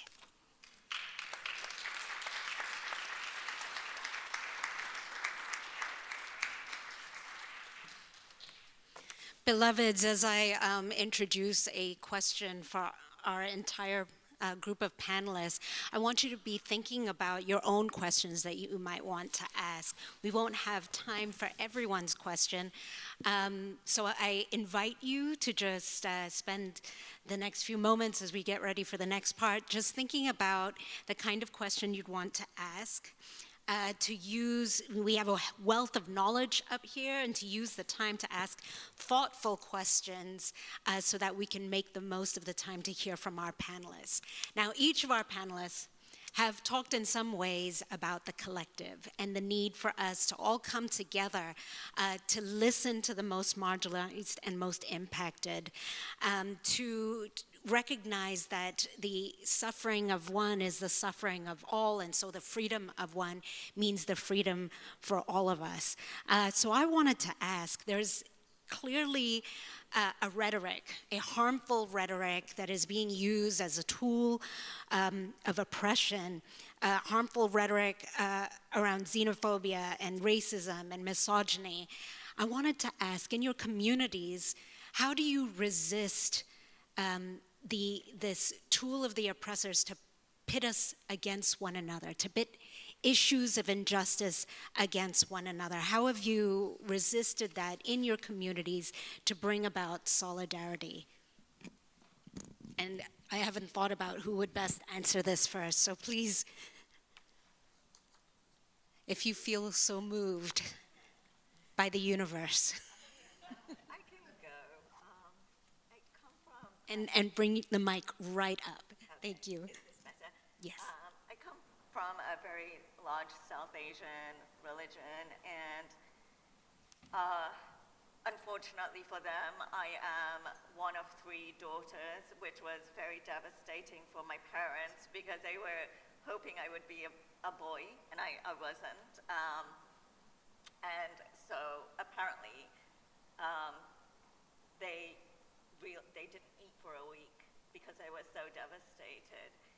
And this is my introduction into the world. But the reality is that I've had the reality is that it actually just made me more resilient. So when I walked through my faith, I was like, I actually feel great being a woman, you know? And if I had a brother, I probably wouldn't be sitting here because I'd be in jail because I probably would have killed him. But we're like, there's no space for him in our home, unfortunately. But when I went out into my faith, I realized how isolating that experience was. And to have those conversations was so hard because the idea was that feminism was a white concept. And on some level it is. But then I went back to the scriptures and said, no, every morning we thank women because they give birth. We thank women because they nurture our faith. We thank women because when you write stories about going off to war, we're at home taking care of your kids. So actually, the whole rhetoric makes us really powerful. And nowhere in this rhetoric are we trodden on. So I don't know why you're manifesting this colonized notion that we're not equal, that I can't sit and pray with you, or I can't sit and sing with you. And it's not been easy. And not everybody in my culture agrees to that. And that's okay, because you're not my tribe, you know? You're not the people that I can practice dignity with. And I think that for me is where I feel like it's been really hard. And, you know, also just to quickly address the racism, like racism is very prominent in the South Asian community. Colorism is very prominent in the South Asian community. And to have those conversations about how that manifests in the language we use and the way we speak about other people and the way we treat other people is conversations that we need to have. Like, no, you cannot say that. And people don't like it. And having those conversations is really hard. But we've tried to make it part of our sermons. And yes, we have not been invited to many places of worship, but that doesn't mean that you stop trying, because I think that's where we are. Like, we have to be fearless in our attempt to try. So thank you for that. One of the rhetoric that is being propagated, especially in the last 2 years, is the fact that the immigrant somehow is here to take and you know, take from us and give nothing. And basically that they're getting free housing, they're getting free food, they're getting free metro cards, they're getting free everything. I actually had a woman approach me once when we had a town hall. She said, I've lived in this block in Harlem for more than 20-something years. Never have I had free food or MetroCard or healthcare, and somehow these folks come in from wherever they're coming from, and you guys show up and you're giving them all of this. And for someone who is not exposed to the other side of the reality, this is so true. There are a lot of people here who have been forgotten, who have been undertreated for so long. And so the prey on their emotions is so true. They feel that this is real. But what I'd like to share today, if anyone here or knows someone who may feel or may have believed in this rhetoric, is this. First of all, I'm not even going to get into the statistics of the contribution of immigrants to not only New York City or New York State, but to the entire United Nation.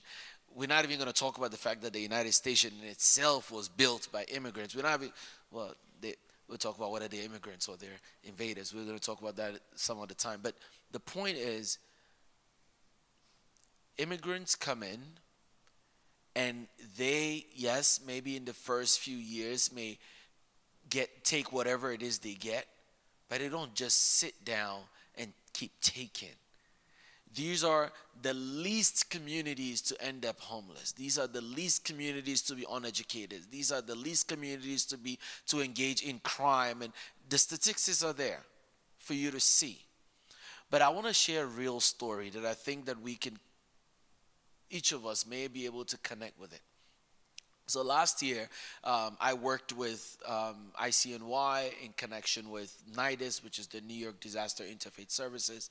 We worked with the mayor's office to provide shelter for asylum seekers, and this is at the height of the asylum seeker migration.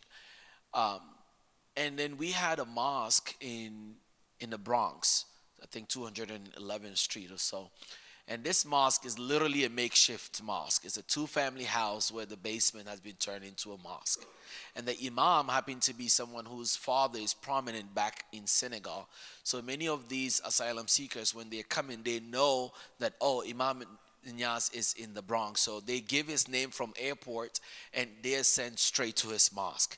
It began with maybe 2 people, 3 people, 5 people sleeping in a mosque, to some nights, 200 people hanging out in the mosque. So Imam Nias reached out to Reverend Chloe, who is not a Muslim, right, who is not African, who is not a migrant, says to her, I need help. Reverend Chloe said, I got you. She puts a bunch of people on the call. She said, what are we going to do? So we started reaching out, right? And then one of my colleagues, Brennan, he goes to an event and he meets God forgive me if I forget it. I think it's a Buddhist monk, if I'm not mistaken. And then he says to him in their conversation that, oh, we do have a kitchen in our temple. He said, you guys don't happen to have a commercial-sized kitchen? He said, we do. He said, okay, hold on. Reverend Chloe was able to get the Mormon church to donate $10,000 worth of food, dry foods, but we didn't know how to cook it. So here come this priest or this monk who said, we have a church. And then we said, well, we need support. And then we have a Sikh brother who said, don't worry, I'm going to donate this amount of money. And then we have another sister, I forgot what her tradition is. I'm telling you, it's a mixture of different faith. And we go in there every weekend and we cook meal for hundreds of people, and we send it to to the mosque, and these people have no idea where the food is coming from. And yet they're grateful and they're praying for those who are providing this meal. 2 points I want to make before I end is that the meals that were provided were not otherwise going to somebody else, so they did not take from you. I want to make that clear. Whatever subsidy these immigrants get, it would not have come to you anyway. So they're not taking from you. Instead, they're pushing our government to do the much needed. And so if anyone tells you that these immigrants are taken from you, you want to ask them, what have you given me in the first place for them to take? Wow. And that is how we are going to fight the rhetoric. Thank you so much. Thank you, Imam. And what an amazing story of solidarity. And I think that it brings to mind that we need to be in relationship with one another to even activate that kind of network to act and respond quickly in a time of crisis. And I heard you spoke as well about the need for equitable health care, education for all. We've heard many folks talk about criminal justice reform. And I think one of the arguments as well, this pitting of marginalized communities against the immigrant community is also just who is deserving of resources, who is deserving of being fed, who is deserving of education, quality education and healthcare, who's deserving of housing. And we can organize. You've demonstrated, you've spoken about a story, Imam, about how we can organize quickly to meet people's immediate needs. And I wonder if folks can talk about how can we come together to make meaningful long-term change, to change systems, because we could possibly be going, and I think we've seen some of this in the reversal of Roe versus Wade, but reversal of many of our human rights laws that took so long. It took us so long to put these in place. I'm going to ask this final question, and then we will probably only have one question from the audience.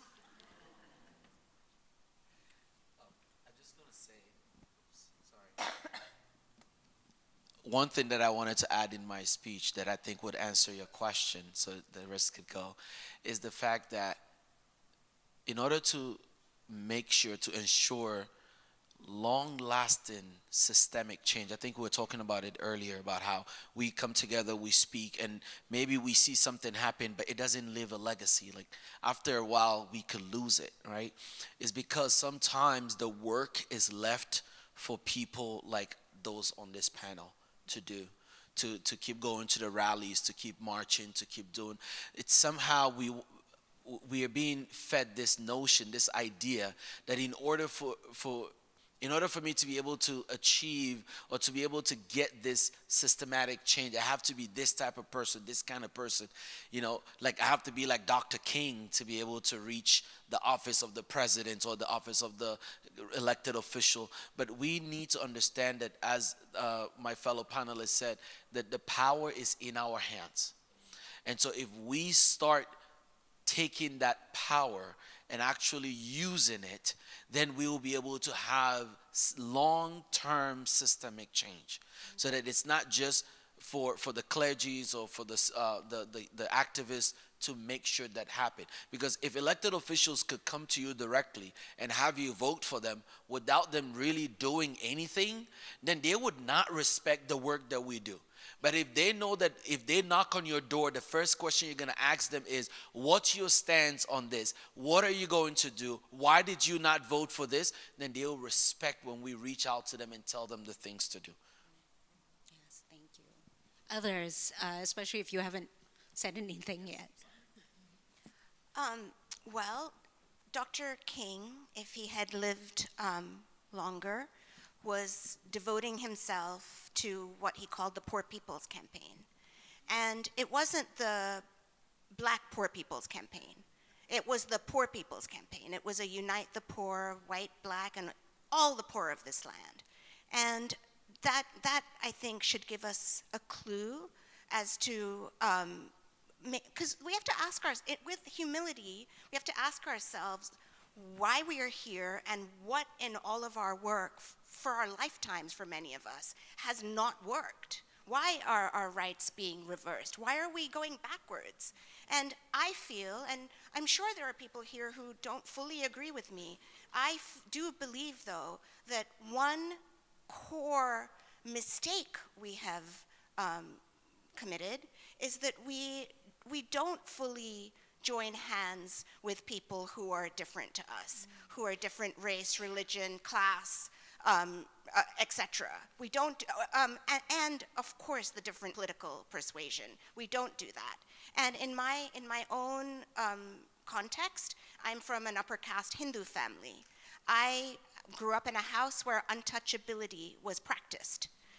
The little girl who came and cleaned the toilet in our house in India, in our apartment, I was not only not allowed to touch her, I couldn't even set eyes on her. As a young child, 5 years old, 6 years old, I knew that that was wrong. I did not accept that. Even as a little child who knew not much, I knew that was not okay with me. And that gives me hope that if a little 5-year-old knows what is right and wrong, we all surely can know what is right and wrong. And when Reverend William Barber, who is continuing Martin Luther King's legacy of the Poor People's Campaign, every time I have heard him speak, he makes it a point to say, if we are in this country care about civil rights, about racial justice, we must have in our hearts the white poor of this country. He even wrote a book about this. If I really think that that is a huge step towards bringing this country together, bringing the world together. I ask my Dalit brothers and sisters, Muslim brothers and sisters, to allow me to come to the table, even though I represent the community that is setting the fires.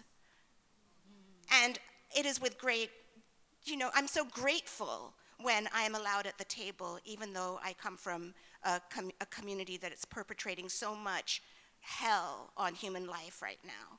And so I would humbly say that we must invite people from the majority community of this country to the table. We will not get anywhere if we do not go together. Thank you. Thank you. Jules, I know that you organize quite fiercely around economic justice and also immigration justice. I wonder if you can share just some ways that faith communities can come together more effectively around these issues. Around issues of sorry, can you say that again? Economic justice, immigration, because I think people, it's what you said earlier, is this idea that migrants are coming in to take all our resources. And but actually, one of the tenets of the Poor People's Campaign is if you work from the bottom up. If you serve the needs of the least of these, then it ends up benefiting everyone else. I wondered if you could talk about how in your work of organizing, bringing faith communities together around these two issues, what has worked to effectively make policy change, or what do you see that we need to do to make effective policy change?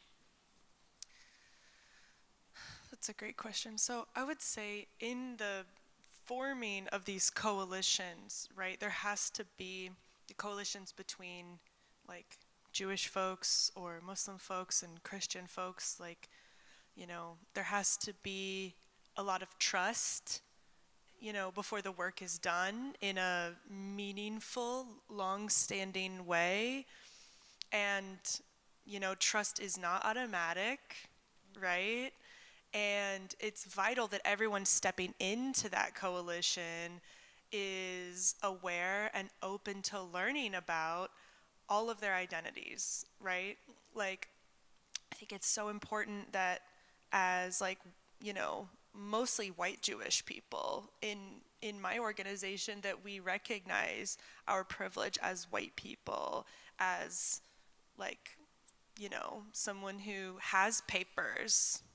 I was born with the US passport. I did nothing to earn it, nothing at all. And there's so much I don't have to think about because of that.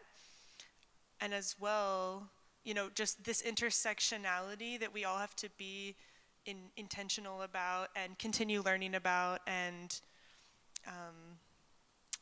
the last thing I was going to say is that, we can't come to this because, sometimes you hear about this idea of safety through solidarity, and that's real, right? But we can't enter the coalition with a primary goal of securing personal safety. It has to be I am coming here because I believe in collective liberation, because you are me, right? Because of all of this. So I would say that the most effective coalitions that actually get things done across the country, I've seen in both Never Again and in other organizations that I've worked with, it's when the group is there's so much trust that if someone is called in, for harm that is caused, that there is resilience in the group and they can move through it together and become stronger on the other side of that. Thank you, Jules. And I'm going to pose, I know I kept saying this. One last question. I'm guilty of that too. I'm going to pose this next question to both Reverend Tahina and to Sarah. You both talked about power. And I wanted, and this need to shed power, to recognize your position of power and privilege, how to shed that power, how to sit back and listen. But I wondered if you could both share how you can use your power effectively. Like, because I know what frustrates me is sometimes seeing folks in positions of power say, oh, I'm just going to sit back and listen, which actually then becomes inaction. So I'd love to hear from you both some practical ways we can use our various positions of power and privilege. One of the things in practicing power, so I actually love talking about power. A lot of people think that power is a dirty word. So I am a woman of color who is ordained in the whitest mainline Protestant denomination in the United States. Sometimes I'm like, really, God? But this also shows me that God has a sense of humor. And for the longest time, I thought power as a young brown woman was a dirty word, that it was something that I was not able to talk about, even within my own faith traditions, within growing up in a Hindu household, and also being a Christian, because it's like, oh, Christians don't talk about power. It's like, actually, we do talk about power. We actually talk about the inverse of power, and what power looks like in the realm of empire. And so when we talk about power as a Christian, we actually talk about the inverse. We don't talk about the power of empire. We talk about the power of the realm of God.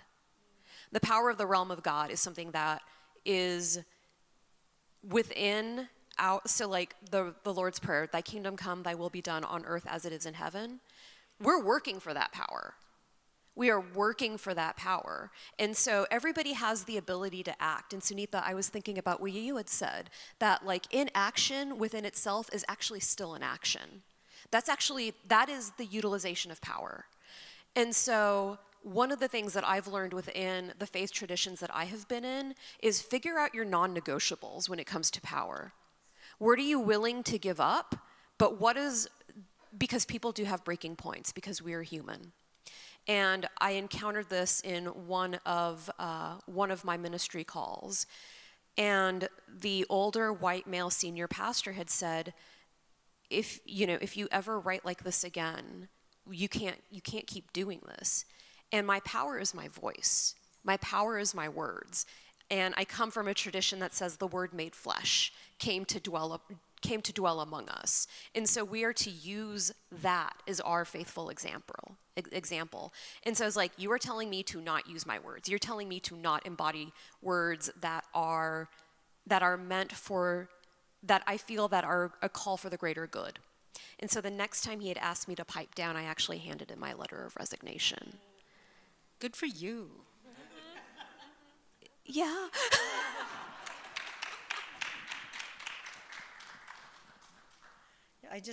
In our community, we've just in January, we've been talking about power. I'm sure there are folks in the room that know this system much better than there's a system called right use of power right use of power, which I think is created by a person named Cedar Barstow, and it's looking at power. And one of the things I feel super encouraged about in this system is something I was thinking about before I even encountered it, which is I would like to encourage all of us to disentangle the conception of power from the models of it that have been shown in the United States, with dominance, patriarchal, white supremacist, misogynist, and to realize that power inherently is not that. That's just a conditioned thing that's been put on to power.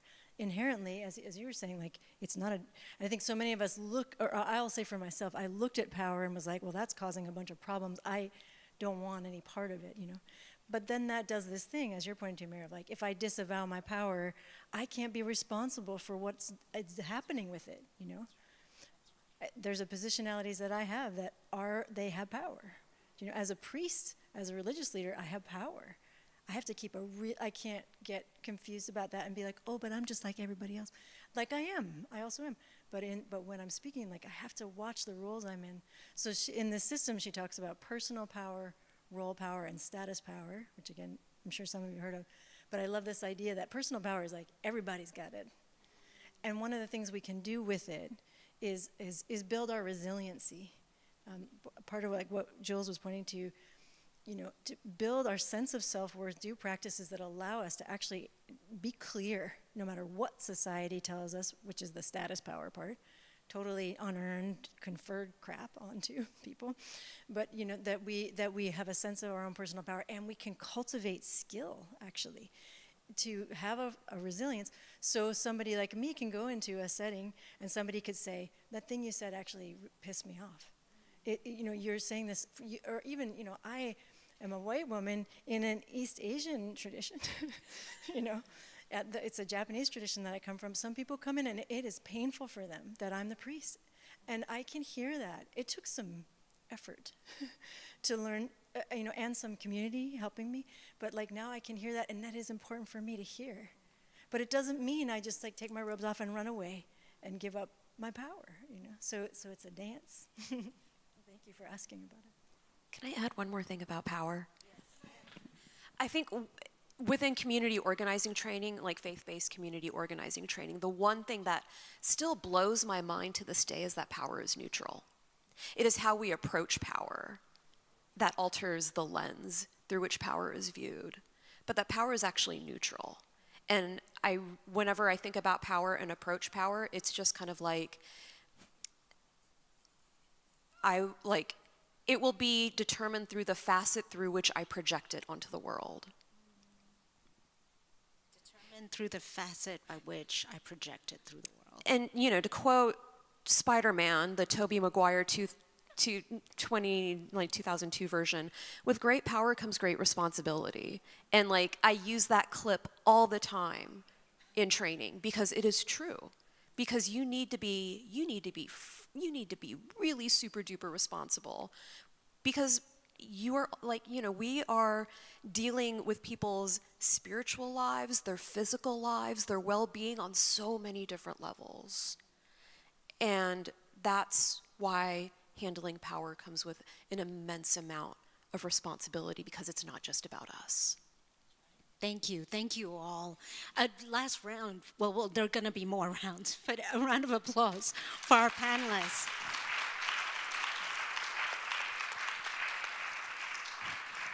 And I really want to honor that many of you came here in person to listen, and many of you all online as well.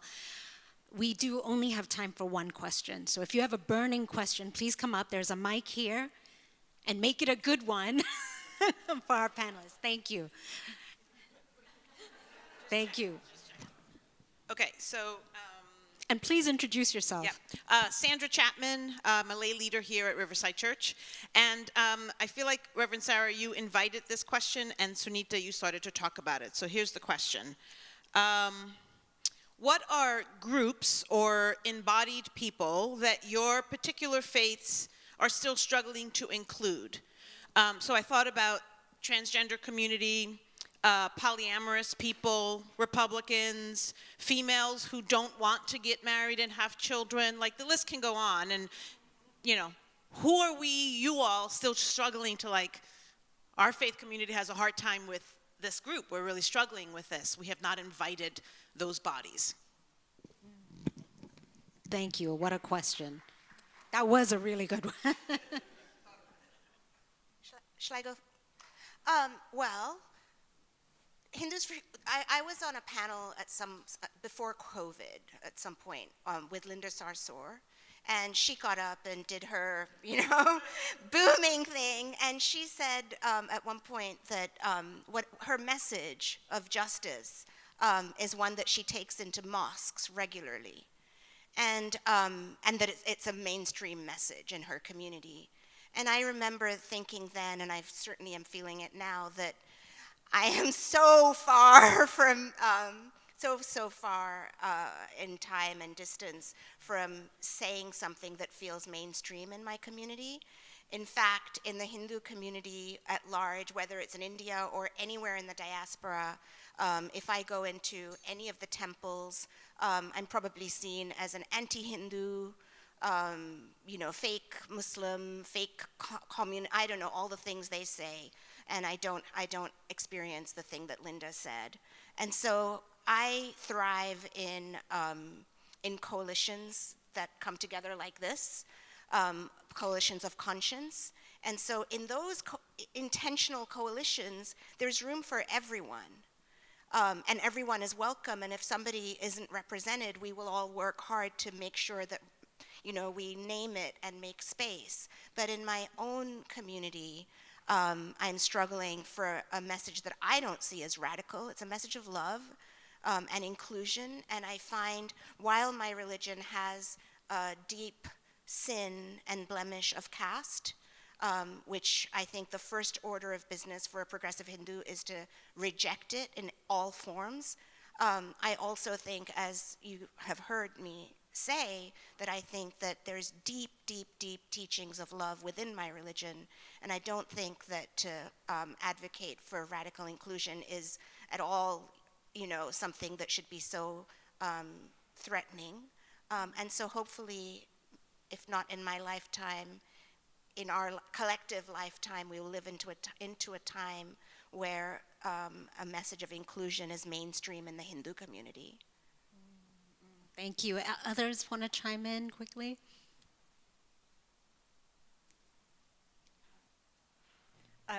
To be specific, in the community I'm a part of, there are physical access issues that exclude people, and it's such a massive bummer because we share space in an old church, and I actually more and more I'm like, I always want to share space, like just for what that is, actually the teaching that it is, and it's an old church that can't deal with making these accommodations, so it excludes people just by physical virtue, and we know it, so it's also like, can we keep it forefront when there aren't folks in the room who to say, yeah, this isn't, I can't get up the stairs, I also, similarly to power, I think it is something we could work with, that we disentangle us belonging from a binary.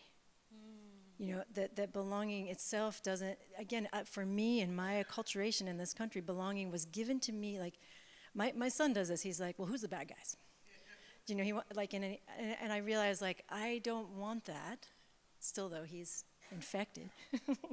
But how can we work together to have belonging that doesn't depend on exclusion?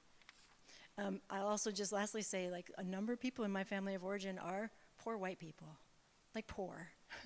There's folks that I come from that are, in every respect, should be totally in solidarity with many, many people of color. And most of these folks in my family are some of the most expressly racist people I've ever encountered. I love them. And they have not found their way into that solidarity yet, a number of them. And that's a piece too that I see, even for myself as a teacher, like that I was lifted up through education to a different class status, and the language I use excludes people of different classes, so it's, I don't know if I can fix it, but I can be aware of it, and I can receive the impact, and I can receive the feedback when people are like, I don't feel a belonging here because you talk like that, So there's many ways, I think, for us to tend. Thank you so much. All right, friends, I'm so sorry. I'll remember for next time to just have a longer time with everyone. But we are getting together for lunch. The lunch we have on offer, we have soul food, vegetarian, and halal and kosher options available. If you requested a kosher or halal meal, please ask the server. We hope to continue these conversations. You'll find a question on your table that you can use as a prompt. You can also come and introduce yourselves to our panelists and hear about all the ways that you can get connected with their organizations. I thank you again so much for the wonderful words of wisdom you shared with us. May we, yes, please.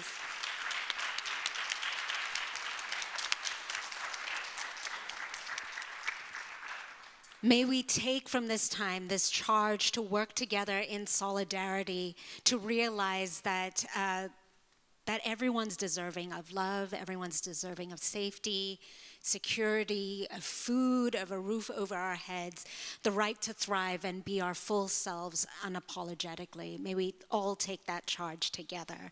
And I just want to say just a quick blessing over our meal and the rest of our time together.